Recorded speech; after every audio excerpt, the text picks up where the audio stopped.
Señoras y señores, muy buenas noches y bienvenidos a Canal 4 Televisión, al espacio Los Profesionales de Canal 4. Hoy vamos a hablar de una empresa modélica canaria, una empresa señera canaria, y además una empresa que en cierta manera pues podía decir que son nuestras piernas, pero también son nuestros ojos y nuestros brazos. En este caso vamos a hablar de Global, y lo vamos a hacer con su director general, don Víctor Quintana Hernández, que ha tenido la amabilidad de aceptar nuestra invitación para que nos haga un resumen, una historia de lo que ha sido Global, porque señores, detrás de Global, detrás de estas guaguas azules que utilizamos casi diariamente, y algunos es su único medio de transporte, pues se esconde una historia muy dura, una historia muy trabajada y también con muchas penalidades, con mucho sufrimiento. Por lo tanto, cada vez que usted se monta en una guagua de Global, en realidad, conociendo un poquito más su historia, conociendo un poquito más cómo nació y conociendo un poquito más quiénes son los trabajadores, qué sacrificio tuvieron que hacer para que usted viaje cómodamente en una guagua que no tiene absolutamente nada que envidiar a cualquier otro transporte del mundo, pues señores, nos haría un poquito más valorar lo que tenemos, por aquello de que nadie sabe lo que tiene, sino cuando lo pierde. Don Víctor Quintana Hernández, director general de Global, un director muy joven. ¿Qué edad tiene, don Víctor? 43 años. 43 años, director general, dígame la fórmula, para ser director general. Pues estar en el momento... ¿En el sitio adecuado? En el momento, no sé si adecuado, pero bueno, porque al final es un trabajo duro. Es que vemos lo que hay fuera, pero no vemos lo que se trabaja por dentro. Sí, bueno, llevo de director general hace 4 años ahora en octubre, en el 2012 entré, un poco fruto de algunos movimientos internos en ese momento, la jubilación también del anterior director general. ¿Qué generación es la suya, don Víctor? ¿A qué te refieres? El cambio generacional, digamos, ¿a qué hornada pertenece? Bueno, la primera de luego no, porque usted es muy joven. No, bueno, yo terminé de estudiar en el año 2097, perdón, que tanto tiempo ya. Entré en la empresa en el año 2002. El anterior director general se jubiló ya pues en ese año, en el año 2011-12, y bueno, y surgió, querían buscar a alguien dentro de la casa para hacer ese relevo, y por ahí pasaba yo. Quería alguien con ese perfil adecuado, ya que conociera la casa. Llevaba en el departamento de producción desde el año 2002 que entré, entonces ya un poco pues tenía el conocimiento de cómo funcionaba la empresa. El departamento de producción y servicios es un poco el corazón, porque al final son los horarios del día a día, los turnos de trabajo de los conductores. Es el corazón un poco de la empresa, y al final pues bueno, pasado por ahí vamos. Bueno, bien pasado, pasó en el momento adecuado y a la hora adecuada. Evidentemente, como dije en la presentación, todos conocemos las guaguas azules, pero muy poca gente conoce la historia de Global, lo que hoy es Global. Antes de Global tiene una historia. ¿Me podría usted hablar un poquito, resumidamente, cómo se ha llegado a Global? Pues mira, a modo de resumen, Global nace en el año 2000, nace de la fusión de Salcay y Utinsa.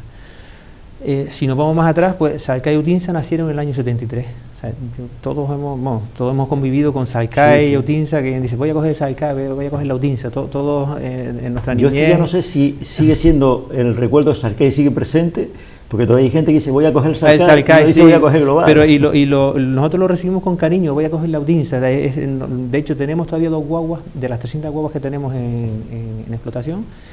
Tenemos 2 que son viejas, que les hemos mantenido los colores, a una de Salcay y a otra de Utinsa. Mira, ¿el logotipo lo han mantenido? No, y la pintura igual, una pintada de verde como Salcay, ves pasar un Salcay, historia, y están funcionando, están en servicio, que generalmente están sustituyendo alguna guagua cuando se rompe. Pues de repente te viene una guagua pintada de Salcay y dices, coño, pues qué bonita, o de Utinsa en la zona norte. Y hemos querido mantener eso, porque estamos orgullosos de la historia. Por supuesto. Entonces, claro, eso viene de su época, del 73, cuando nacieron las 2 empresas, después de unos conflictos en su momento con los coches de Hora, los piratas. Pues bueno, después de algunos movimientos ahí un poco convulsos. Hablamos de coches de Hora, aquellos coches amarillos. Yo no sé si usted había nacido en aquella época, pues usted es joven. Nací en el 73. ¿Llegó a ver los coches amarillos, los famosos coches de Hora? No, en el pero 73 seguro que tendrá fotografías. Sí, sí. Entonces en aquella época los coches amarillos por un lado y los piratas por otro sitio, después de aquellas peleas por repartirse un poco el transporte regular de la isla, después de un acuerdo que tuvo que venir un ministro de Franco a poner paz, se fundó Salcay, que eligieron la parte sur de la isla, y los piratas se agruparon con el nombre de Udinsa y se quedaron con la parte norte y centro de la isla. Y a partir de ahí, pues bueno, cada uno tenía ya de una forma arreglada su zona de trabajo y con un orden, y no hubo problema. Todo eso siguió funcionando, cada empresa por su lado, hasta el año 2000. En el año 2000, pues bueno, surge la posibilidad de las dos empresas de nuevo de juntarse, con el objetivo un poco de optimizar el transporte en la isla, porque al final lo que no tenía sentido es que vivir como en dos concesiones aisladas dentro de una isla que al final es pequeña. La idea de dar un servicio integral completo a Gran Canaria. Eso pues mejoró las conexiones entre norte y sur, un sistema de pago pues, aunque ya existía algo único, pero mejoró esos sistemas de pago, permitió optimizar recursos, porque no es igual tener guaguas de retén por si se averían guaguas para una... Udinsa tenía la suya, Salcay tenía la suya. Oye, pues con menos recursos pues hace mismo los dos servicios. Con los conductores lo mismo. O sea, la idea era pues optimizar los recursos y también pues bueno, ir haciendo los deberes para que bajo un mismo formato tener una empresa un poco más sólida, una empresa netamente canaria, pues que fuera operativa, que tuviera los mimbres necesarios para poder concursar cuando se acabara la concesión en ese momento, ¿no? Madre mía. O sea, ¿y fue traumática esa fusión o fue, digamos, realizada en paz? No fue fácil. Yo verdad que entré en el 2002. Estamos hablando del 73, o sea... No, la fusión esa fue en el 2000. En el 2000. 2000. Yo entré en el 2002. Ya cuando entré estaba ya lo más duro hecho. Pero es verdad que en ese momento fue complicado, porque no digo que fueran dos culturas distintas, pero eran todavía la suma de gente que estuvieron peleándose en el 73 como Aicasa y como piratas, que luego tuvieron que volverse a ver las caras pero bueno, al final a las dos partes les interesaba esa fusión. Todos los trabajadores de las dos empresas se metieron bajo el mismo paraguas de una empresa de economía social, en la que los trabajadores eran los dueños de la empresa. La parte de Udinsa, que había muchos que no eran dueños, pues se les invitó a formar parte del accionariado, y la gran mayoría pues compraron su paquete de acciones para formar parte del accionariado, y todos los trabajadores por igual, con el mismo número de acciones, tenían el mismo derecho a voto en la Junta y la misma parte proporcional de la propiedad de la empresa, y bajo ese formato, pues bueno, hemos llegado hasta hoy, que es el 2016. Y funciona, pues bueno... Bueno, ahí está el ejemplo, circulando perfectamente. Sí, claro. Sin embargo, es curioso, Global ha trascendido más allá de las fronteras netamente nuestras, Canarias, porque tengo entendido que en Mauritania tienen ustedes también, funciona global. También, o sea, al final, guaguas que ya íbamos quitando de aquí de la concesión, con 12, 14 años, que ya estaban pues, ya no eran operativas para el servicio aquí. Aquí, en Canarias. Aquí, porque se iba renovando flota en mejores condiciones, con mejores prestaciones, pues vimos una oportunidad de montar en Mauritania una pequeña empresa. Encontramos un socio que parecía bastante serio, y lo es, y es una persona excelente en Mauritania, y con la idea de esa guagua darle una segunda vida allí. El coste era muy barato, porque al final guaguas que íbamos a llevar de Guases las llevamos allá, y ahí esas guaguas tenían una segunda vida importante. Entonces ahí no había cultura de transporte regular. Había transporte de microbuses que cuando se llenaban salía, pero si no se llenaban, de repente no salía hoy, salía mañana. Entonces nosotros, claro, lo que para nosotros es algo elemental, decir la voy a salir todos los días a las horas que sale. O sea, nosotros aquí tenemos un lujo de transporte, por decirlo de alguna manera. Sí, la cultura, claro, la cultura nuestra aquí no tiene nada que ver con la de ellos allá. Ellos van a otro ritmo, a otra velocidad. Sí, sí. Y cuando nosotros dijimos, no, aquí la guagua sale todos los días a las 4 de la tarde. Dice, pero ¿cómo va a salir todos los días a las 4 de la tarde si no se ha llenado? Dice, no, todos los días sale a las 4 de la tarde, porque el cliente tiene que tener la seguridad de que sale la guagua. Claro. Si no, y al principio nos llamaban locos, porque dice 3 viajeros, 5 viajeros, una guagua de 50 plazas. Dice, pero ustedes están locos, ¿cómo van? Hasta que la guagua salía con 50 plazas, porque la gente sabía que la guagua salía sí o sí, iban allí y se montaban y tenían la certeza y la seguridad de que salía la guagua. Entonces esa cultura no estaba hasta que llegamos nosotros, y fue un cambio. ¿Cuántos años lleva ya en Mauritania?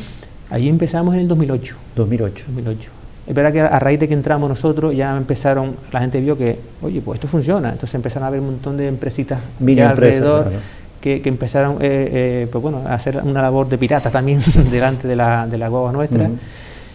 También transportamos, aparte de pasajeros, sobre todo paquetería. La gente confía mucho en Global Mauritanie para transportar paquetería e incluso dinero. Mandan de Nouakchott a Nouadhibou, que son las dos ciudades más importantes en Mauritania, transportan dinero con la guagua, que claro, ya no lo llevamos, al final llamamos por teléfono a otra ciudad, mira, dale este dinero a la persona cuando llegue la guagua.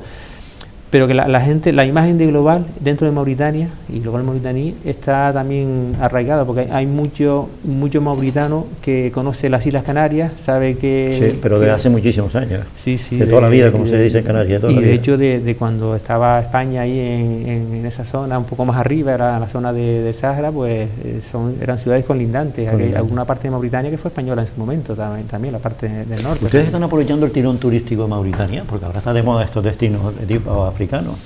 Aquello es complicado, ahí no ganamos ni dinero nosotros. No, ahí fue que es para mantener esa inversión que hicimos al principio y poquito más, y con lo que va generando poco a poco, pues la empresa va creciendo. También estamos haciendo servicios a la empresa minera Kinross de transporte de trabajadores.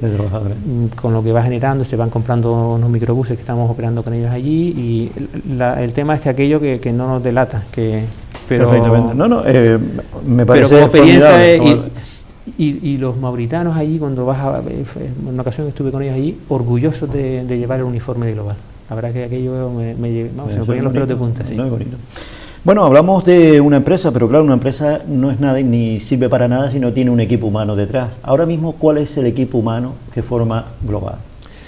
Pues mira, un poco lo explico porque a lo mejor no todo el mundo conoce bien cómo funcona. Es que creemos que Global solamente son los conductores, no, sí, nada más.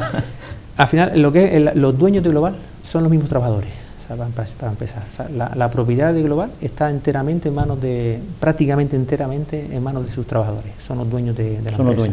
Quedan algunos pequeños socios que vienen de la época de Udinsa, que eran socios no trabajadores, pero son minoritarios. Pero básicamente los dueños son los trabajadores. Entonces, los trabajadores, claro, son 700 trabajadores. Somos 700 trabajadores. Es difícil poner de acuerdo 700 trabajadores para día a día ver qué decisiones se toman, ¿no? Entonces, bueno, como cualquier empresa que tenga un grupo de socios, eligen a un grupo en este caso son 12 socios que representan al colectivo, que es el Consejo de Administración, y ese Consejo de Administración es el que representa la propiedad. De ahí se elige un presidente, que es Manuel Sores Peñate, el presidente de Global, y es el que representa a la propiedad como dueño, es el máximo exponente dentro de la empresa, que de aquí le mando un recuerdo. Evidentemente es una sociedad y tiene jerarquizado su presidente. Como cualquier empresa, la diferencia es que no son, digamos, sociocapitalistas, son trabajadores. Trabajadores que a su vez tienen la doble condición de trabajador y socio. Como trabajador se ordena la empresa como cualquier empresa por departamentos, cada uno tiene sus funciones, conductor, pues el jefe de estación, el administrativo, el mecánico, cada uno tiene su función. Y por otro lado, como socio, somos todos iguales, todos tenemos el mismo derecho a voto, y en una junta general de accionistas, cuando uno levanta la mano vale lo mismo que si fuera el presidente. Ahora, lo que quiere la mayoría se va haciendo. Y luego por otro lado, pues, bueno, la empresa, como cualquier empresa luego, tiene su equipo de dirección. Pues ese consejo de administración nombra un director general, que en ese caso soy yo, y yo con mi equipo de dirección, con los jefes de departamento que luego cuelgan de mí, pues ya organizamos la empresa, pues recursos humanos, mantenimiento, pues servicios, comercial, y ya funcionamos como una empresa normal y corriente. Claro, el trabajador que es dueño, por así decirlo, manifiesta su condición de socio y de dueño en la Junta General, pero el resto del año es un trabajador con un reglado, reglado normal y corriente, pero bueno, un trabajador implicado, mucho más implicado. Es propietario, pero a la vez trabajador de sí mismo, de su propia empresa. Claro, es como si fuera un autónomo, es como si tuviera un bazar y dice, pues yo estoy trabajando en el bazar, ya soy su dueño. Lo cual mira más por la empresa, porque aquello es de él también. Sí. Cuida más los vehículos, los mima más, y de luego todo lo que sea beneficio de la empresa es beneficio para él, sí. En esa cadena, porque es prácticamente una cadena, el trabajador es un eslabón más de esa cadena. Lo que nos diferencia un poco de una empresa al uso es esa implicación que se tiene con el trabajador. O sea, ¿la experiencia de Global es única o existe antecedente en la península de que exista alguna otra empresa con el mismo formato de Global? Hay más, no hay muchos porque al final no es lo usual. Pero bueno, el grupo Mondragón en la zona norte de España. ¿Surgieron a raíz de ustedes? No. ¿O ellos ya existían? El grupo, la experiencia de trabajar en equipo con cooperativas es muy típica de la zona arriba del norte, del País Vasco, por ahí hay mucha, el grupo Mondragón, hay mucha empresa de cooperativa hay mucha cultura cooperativista en esa zona. Pero por ejemplo también en Badalona hay una empresa muy parecida a nosotros, Tuxtal, que también es una empresa, es una sociedad anónima laboral que se dedica al transporte regular de viajeros, y tienen concesiones ahí en la zona de Cataluña. Creo que también hacen transporte nocturno en Barcelona, a la ciudad de Barcelona, y lo mismo, es una empresa que toda empresa por definición está para, bueno, una empresa si no gana dinero no es empresa, o sea, es que si no la cierra y te dedica a otra cosa. Pero luego aparte la peculiaridad es que la propiedad de esa empresa está en manos de los trabajadores, con lo que los trabajadores tampoco pueden decir me voy a multiplicar el sueldo por 2 porque dura 2 días, ¿sabes? Tiene que trabajar con precios de mercado y al final de año, si vemos que las cuentas dan para repartir un dividendo, pues se le reparte, y si no, pues nos apretamos el cinto y seguimos. Don Víctor, ¿el ciudadano canario tiene conciencia de ser viajero de transporte público? Hombre, yo creo que por lo menos en la isla de Gran Canaria sí hay conciencia No, me estoy refiriendo a Gran Canaria. Sí, el ciudadano tiene conciencia de usar el transporte público. Es verdad que con la crisis los viajeros cada vez han venido a menos, pero bueno, al final el transporte público es una necesidad que tiene que estar y que cumple su misión transportando a los viajeros que tienen una necesidad de movilidad, sea por médico, por trabajo, por estudio. Y en ese sentido hay zonas con más cultura, por ejemplo la zona de Telde, esta zona aquí es una zona con mucha cultura de transporte público. De transporte público. Hay muchos que usan, por ejemplo, la línea 80 que va directa a Las Palmas, es que ni se plantean en coger el coche, porque saben que yendo en guagua llegan antes.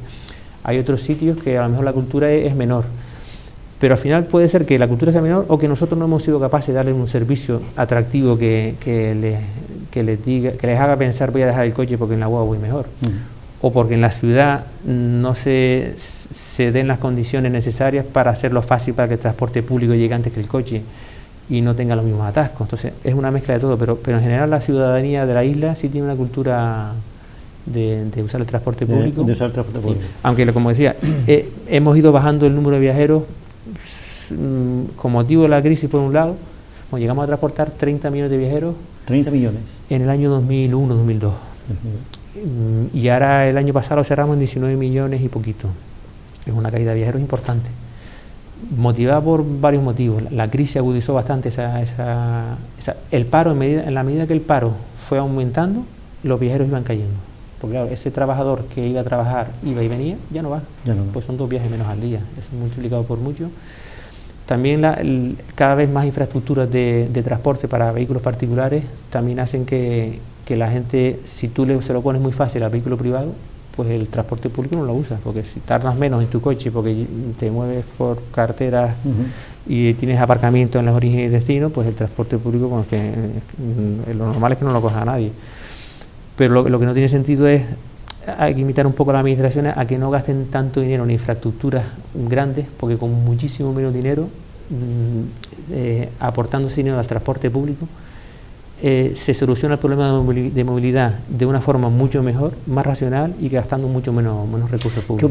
¿Qué opina usted como director general de Global de esta nueva experiencia? No sé si es importada de Estados Unidos, los famosos sistemas Uber, estos taxis que no se sabe lo que son, no se sabe ya lo que son, y que está originando unos follones terribles. Y que evidentemente eso también competencia, en cierta manera, para el transporte público. Yo creo que es una competencia, afirmo, es una competencia... ¿Esto qué es un sistema que ha venido de Estados Unidos o de Europa? Es una competencia desleal al sistema arreglado. Aquí hay un sistema arreglado que nosotros, porque tenemos una concesión y desempeñamos un servicio regular, los taxistas, porque han comprado también una licencia para hacer un transporte, que te exigen tener una licencia en unas condiciones para hacerlo, darte datos autónomo, aparte de comprar licencia municipal. Lo que no puede ser es que venga alguien de fuera sin ningún tipo de regulación, o sea, que casi que ponerte de acuerdo a 2 personas ahí y haga un transporte sin darse de alta ni puesto a actividad económica, sin darse de alta de autónomo, sin seguro. vamos a desregularlo todo entonces. O sea, entonces, ¿para qué le siguen pidiendo a los taxistas unas licencias y unos requisitos? ¿Por qué se los exigieron en su momento y ahora no? Ahora le meten una competencia desleal que no rompes un poco el equilibrio. O sea, aquí todavía no ha llegado a Canarias este sistema. Hay algunas cosas de coche compartidos, incluso hay alguna web por ahí que tú puedes, te metes y puedes compartir coche de quiero ir de Las Palmas. Pero ustedes no han detectado no, como ese norma, efecto en lo que es global. Como norma no ha penetrado mucho. No ha penetrado. Pero detrás de eso lo que hay es pues gente que a lo mejor no tiene forma de tener algún ingreso y dice, oye, pues yo me ofrezco para ir, por ejemplo, de Las Palmas al sur, como si fuera a compartir el coche, pero es mentira, es que ese no va al sur a trabajar. Lo que pasa es que si aquel le paga 7 euros, con los 7 euros a lo mejor se gasta 5 en gasolina y se gana 2. Pues es una competencia desleal al sistema arreglado. Es el mismo sistema que tenía, se lo digo porque yo he entrevistado aquí a presidentes de asociaciones de transportes pesados, de camiones, y hablaba de el intrusismo de piratas de determinados furgones que aprovechaban la crisis económica un poco para hacer... Es igual, uno sale de Ikea y te encuentras allá dos o tres personas que además no tienen otros ingresos y dice, mira, tengo un furgón, te llevo eso que no te cabe en el coche.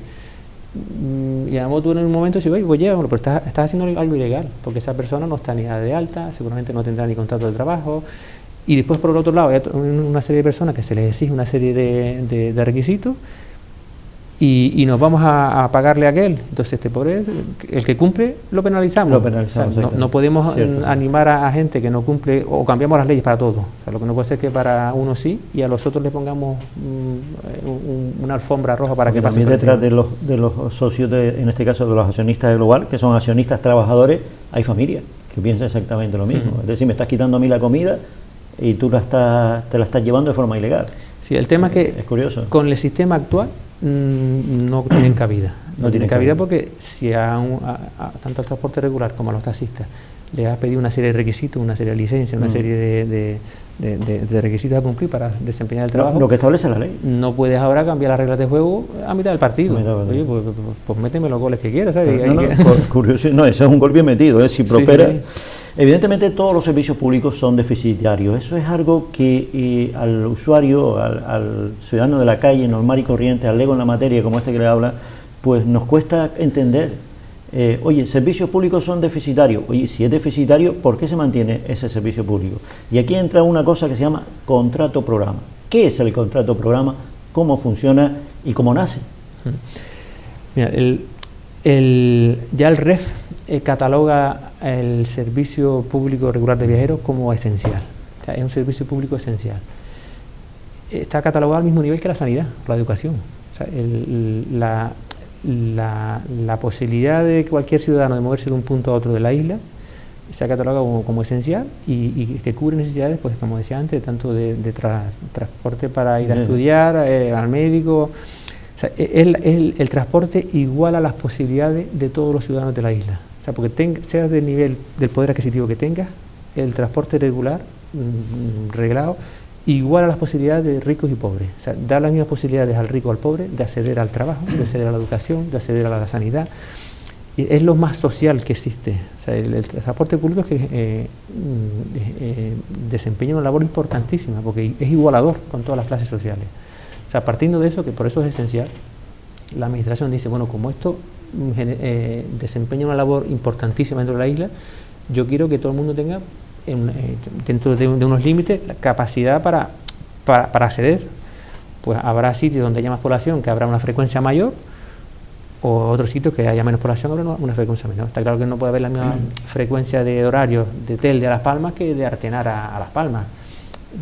Dentro de esa cordura, estableciendo un poco una frecuencia razonable, eso ocasiona unos gastos, porque la guagua no siempre va llena, la guagua no siempre va con 50 pasajeros. Pero sin embargo sale a su hora.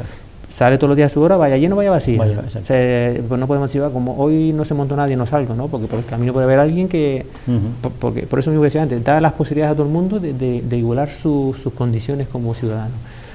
Y luego además, aparte de la administración de obligarnos a hacer una serie de expediciones, nosotros nos presentamos voluntariamente, bueno, pero bueno, está arreglado y usted tiene que hacer esta serie de expediciones a diario durante todo el año.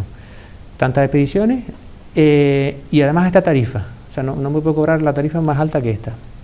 Claro, eso ocasiona que tengamos ya un gasto definido, porque hacer todos esos kilómetros en el día, para hacer todas las expediciones que tenemos que realizar, ya en nuestro presupuesto anual está cerca de los 60 millones de euros. Es lo que cuesta desempeñar. ¿Qué número de unidades tiene ustedes en la flota de Global? Son 300 unidades, 300 huevos las que tenemos. 300. ¿Y las 300 están funcionando alternativamente? Tenemos 40, 50 que están de retén, porque si se abrían algunas, pues tenemos que tener la disponibilidad de otros huevos para hacer el servicio, y también que están para intensificar en momentos puntuales cuando se nos desborda alguna línea.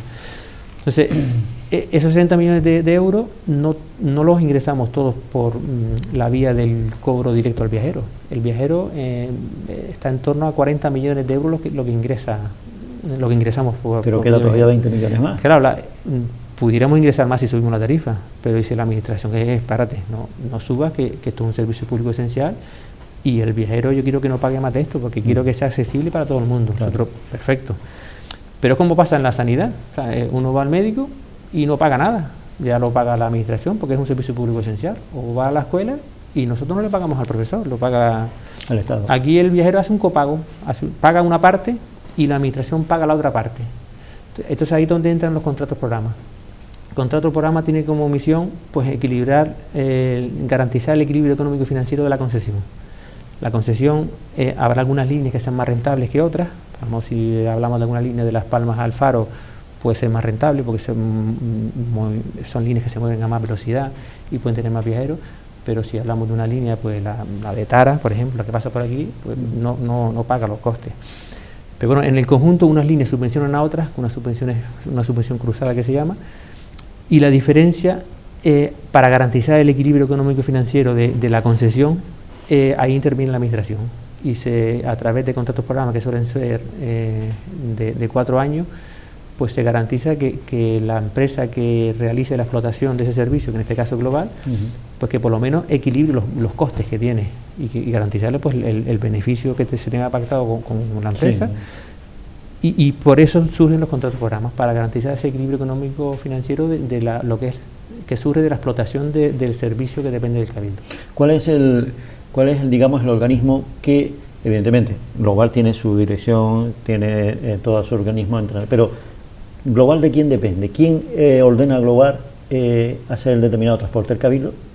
La concesión, el dueño de la concesión... que se llama Autoridad Única del Transporte. El dueño de concesión es el Cabildo, y las competencias de transporte las tiene delegadas en la Autoridad Única del Transporte, que depende 100% del Cabildo. Que es un organismo del Cabildo también. Es un organismo que es lo conforman Cabildo básicamente, y también los municipios que estén adscritos a ellos. En este caso el Ayuntamiento de Las Palmas y Santa Lucía, y junto con el Cabildo. Con el Cabildo. Pero básicamente es un organismo formado por la gente que se quieren sumar a ello, pero básicamente es el Cabildo el que lo gestiona.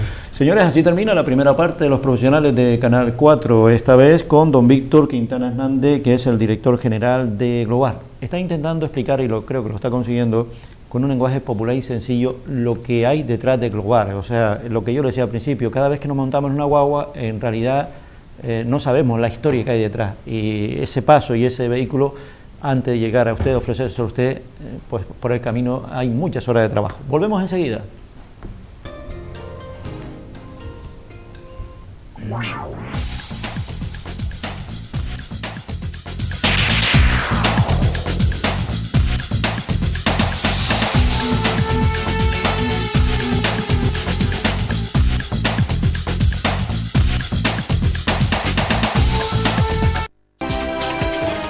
Si buscas toda la actualidad política de Canarias y toda la información sobre los eventos sociales, culturales o deportivos de la sociedad canaria, la encontrarás en los informativos de Canal 4 Televisión.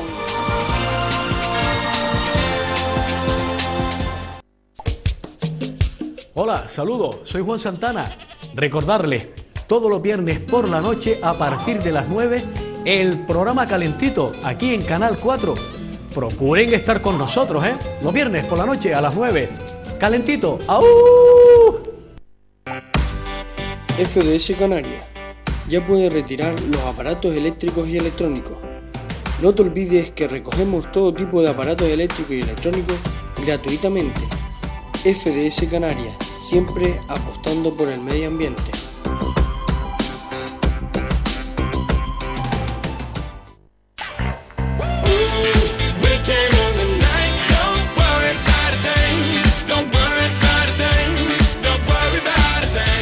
Gracias a los miles de espectadores que nos acompañan cada día.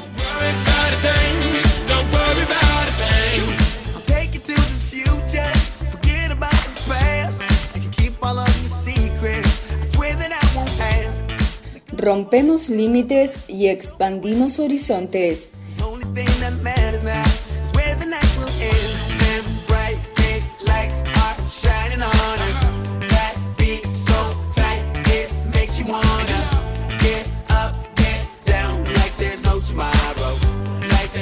Canal 4 Televisión, estamos creciendo. La gran fiesta del fútbol vuelve este viernes 22 de abril al Estadio de Gran Canaria.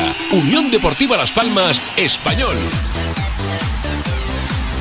Vívelo desde las 5 de la tarde en la fanzone de la Unión Deportiva Las Palmas. Lo vivirás de primera.